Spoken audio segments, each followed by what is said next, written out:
Les capteurs actionnés par une pression pneumatique ou hydraulique sont appelés convertisseurs PE ou convertisseurs HE.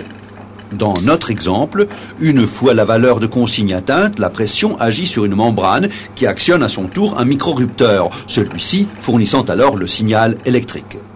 Exemple, la lampe doit s'allumer à une certaine pression. Ceci est le symbole d'un pressostat dans un schéma pneumatique ou hydraulique. Et ceci est son symbole électrique. Et voilà comment il fonctionne. La pression agit sur une membrane ou sur un piston.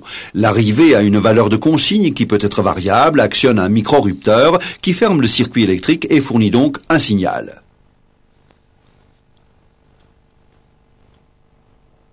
Lorsque la pression retombe, le capteur s'ouvre à nouveau à partir d'un certain point.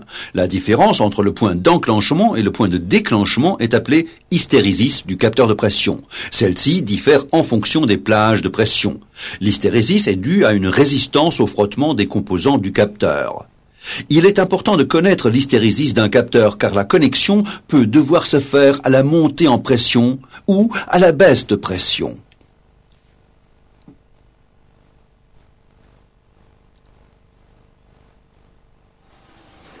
Parmi les capteurs de pression, il en est un particulier qui est le capteur de pression différentielle.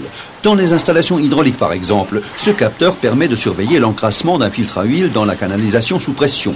Pour ce faire, la pression est prélevée en amont et en aval du filtre sous pression. La mesure permettant de déterminer l'encrassement du filtre est la différence de pression. Celle-ci est indépendante du niveau de pression effectif. Le capteur de pression différentielle possède deux chambres de pression séparées par une membrane métallique. Lorsque la pression augmente dans la chambre d'alimentation, au fur et à mesure de l'encrassement du filtre à huile, la différence de pression entre les deux chambres augmente en conséquence.